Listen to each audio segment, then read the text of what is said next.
The man said to be equal to God, with boundless energy and skill whose clairvoyance rivals that of the most powerful beings.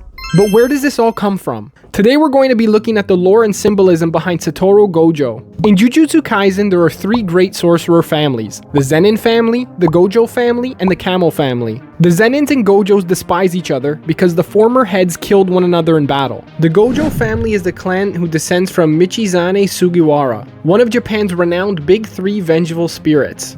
The character is based on the real-life Sugawara no Michizane. Belief in the three vengeful spirits can be traced back to the 8th century. It was based on the idea that powerful and enraged souls of the dead could influence, harm, or kill the living. This works just like the cursed spirits in Jujutsu Kaisen, which are born from people's emotions. Gojo was born an anomaly, as the world shifted with his birth. He is the pride of the Gojo clan and the first to be born with both Limitless and 6 eyes in over 400 years. The name Satoru is a masculine Japanese given name derived from the Japanese verb meaning to know or understand. Satoru can be written in different kanji characters, which mean be spiritually awakened or attain higher perception. Buddha, or his true name Siddhartha Gautama, was born to the rulers of the Shakya clan. His name means the awakened or enlightened one. Buddha opens his consciousness to encompass all objects of knowledge. And if you couldn't already tell, Jujutsu Kaisen is heavily influenced by Buddhism. Gojo's character is designed after Buddha, and the similarities between the two begin at birth. Siddhartha was born to a rich family whose father tried to protect him from all the harms and curses of life. Buddha was still unhappy and one day decided to leave his palace to seek answers. When he leaves his life of luxury, he is shocked at what he finds. First, Buddha saw somebody very old. Next was somebody stricken with illness. And third was the corpse of a human. At this point, he decides he needs to be a homeless wanderer to seek the truth of existence and cultivate a path towards his enlightenment. Gojo has a pretty similar story. His version of the old man is Yoshinobu Gakuganji. In a way, Gojo is a thorn in his side as he finds him reckless and careless in his decisions with the amount of power that he holds. The next scenario would be Gojo's best friend, Gito. In the last scene we see them together, Gito was slumped over on the floor seriously injured. Gojo's last words to him are, "You are my best friend, my one and only." This is a version of his sick dying man. And lastly comes the human corpse. As Gojo is attempting to reach enlightenment, he comes back from the brink of death to defeat Toji in battle. We had originally believed that Toji had killed Gojo in their first fight, but this is not true. Right before Gojo is about to die, he reaches his enlightenment. He then kills Toji, leaving his lifeless body right in front of his eyes. Gojo is essentially a bodhisattva, which is an enlightened being who have put off entering paradise in order to help others attain enlightenment, just like Buddha. And this is not where the similarities end. It's time we take a look at Gojo's powers, the first of which being the Limitless Technique. This technique works the same way that convergent and divergent sequences do in mathematics. Anything that moves towards infinity begins to slow down and never reaches the user. This is because the technique takes the infinite amount of space between the objects and divides it in an infinite amount of times. This comes from using his two techniques, blue and red. Blue. This is the idea of amplification and turning negative distance into reality. It creates a force that wants to fill the gap by pulling things violently towards it. It treats the user as a magnet. Red. This technique is known as reversal. He brings divergence of infinity into reality, producing a power able to repel. It's accomplished by flowing reverse cursed energy into the power of Limitless. The user multiplies negative energy by negative energy and creates a positive outforce. Using a reverse curse technique is extremely difficult, even those of the Gojo family. The output of this ability is twice as much as blue. Purple. It represents motion and reversal, a fusion of convergence and divergence that collides both infinities to generate an imaginary mass. Erasing everything in its path, this technique hits without exception, working like a black hole. Gojo can use this to teleport long distances under certain conditions. This is achieved by compressing the space between the user's location and their destination. He can also teleport anyone he's touching as well, like his own personal wormhole. All of these powers are ideas that have lived within mathematics and philosophy for years. The dichotomy paradox describes this perfectly, as the creator Zeno states that a locomotion must arrive at the halfway stage before it arrives at its goal. Much like Limitless, this results in a paradoxical infinite series. Any moving object must reach halfway on the course before it reaches the end. And because there are an infinite number of halfway points, a moving object never reaches the end in a finite time. In analytic geometry, an asymptote of a curve is a line where the distance between the curve and the line approaches zero, but never touches it. They travel along the x or y coordinates until infinity. But then there's also the idea of an unstoppable force meeting an immovable object. In Eastern philosophical thought, an instance of this paradox can be observed in the etymology of the Chinese term for contradiction, pinyin, literally meaning spear shield. The genesis of this expression is traced back to the story found in the philosophical book Han Fitzi, which dates back to the 3rd century BC. The narrative revolves around the man in endeavoring to sell a spear and a shield simultaneously. He contended that his spear had the capability to pierce any shield, all while asserting that the shield was impervious. However, when faced with the scenario of employing his spear to strike his own shield, the seller found himself incapable of a response. This anecdote gave birth to the idea of contradiction. A more modern example of this can be found in the video game Pokemon Sword and Shield. The legendary mascots Zacian and Zamazenta symbolize an invincible sword. The legendary Pokemon mascots Zacian and Zamazenta symbolize an invincible sword and an impenetrable shield. Both Pokemon possess the same total base stats, with one emphasizing higher attack and the other focusing on superior defense. Next up is GOJO'S domain expansion technique. It reflects the idea of enlightenment perfectly. Unlimited Void is the domain of Limitless, which traps the target inside the concept of infinity. While inside the Limitless, the target is flooded with an endless stream of information, overloading their brain and leaving them in a catatonic state. When the victim is not prepared to receive enlightenment, they become frozen in time, plagued with information. When Gojo casts it, he uses a mudra, which is a sacred and symbolic gesture made by the hands. This mudra is linked to the deities Taishakuten and Sakura, representing the primary guardian deities within Buddhism. This is my mudra asking you to please drop a follow. It helps me make more videos like this one. Gojo is not only gifted with his immense power of Limitless, but also has the sacred 6 eyes. The 6 eyes, referred to as Rikugan in the Gojo clan, are a rare natural ability inherited by few within the clan. These eyes bestow the possessor with a remarkable perception, enabling them to observe the intricate flow of cursed energy in great detail. This heightened awakeness also grants them the skill to decipher cursed techniques. Moreover, the 6 eyes empower the user to exercise finely tuned control over their own cursed energy. Throughout history, the 6 eyes have been intertwined with Master Tengen and the Star Plasma Vessel through destiny. In the past, Kenjaku faced defeat at the hands of 2 distinct wielders of the 6 eyes. Following his second loss, Kenjaku took no risk and eliminated another 6-eye user shortly after birth. Despite Kenjaku's actions toward the Star Plasma Vessel, the 6 eyes resurfaced alongside a new Star Plasma Vessel during the amalgamation. The visual acuity granted by the 6 eyes is akin to that of a high-definition infrared camera, enabling sight even when obstructed. They possess the ability to clearly perceive objects several kilometers away, extending down to the atomic level. The number 6 is very symbolic in Buddhism, as it represents the 6 divine powers, which were attributed to Buddha and other revered figures, enabling them to perform miracles. These 6 powers encompass 6 specific abilities. Jin Soku Tsu, divine foot power. This power enables unrestricted movement and the transformation of one's appearance at will. In Jujutsu Kaisen, the concept reflects Gojo's teleportation ability. Tenitsu, divine ear power. This power grants the capacity to hear all sounds across the earth. Tashinsu, divine mind reading power. A potent ability for reading the thoughts and intentions of others. Shaku Myotsu, divine fate telling power. This power involves foreseeing the future and past of individuals, representing a remarkable predictive skill. Tengensu, divine eye power. This power involves comprehending the truths of life, death, and reincarnation in Jujutsu Kaisen. Rojinsu, divine enlightenment power. This ultimate ability leads to transcending the cycle of reincarnation and attaining release from it, signifying a transition to a higher plane. Another time we see Gojo display a mudra is when he ascends to the sky and states, "Through heaven and earth, I alone am the honored one." This is also said by the Buddha when he is born. He takes 7 steps for his mother and recites this saying. We see Gojo's hands take the classic pose of the Buddha that many can recognize. One hand turned towards the heavens while the other faces the earth. This is to signify Gojo is fully awakened and in that moment reaches his enlightenment. Jujutsu Kaisen is filled to the brim with symbolism, even to go as far as the amount of days Gojo is locked in the prison realm. As we all know, Gojo is extremely OP, so the best way to nerf him is to banish him. Gito manages to pull off a plan to lock Gojo away for 1184 days in a special cube meant to be a prison. In numerology, the number 1184 is a karmic number. It is a cue for us to give and receive. This is like Gojo's red and blue technique. It also serves to prompt us to connect with a higher self and resonate with self-enlightenment and awakening principles. This is exactly what occurs in Gojo as he realizes he needs to protect his students like Yuji, Yuta, and Megumi. And after his enlightenment, he turns to be a teacher, just like Siddhartha, who preached Dharma to assist others to reach liberation. Gojo cares and helps other sorcerers grow strong as to free them from their suffering. If you want to see how many dollars 5.5 billion berries equals, click here.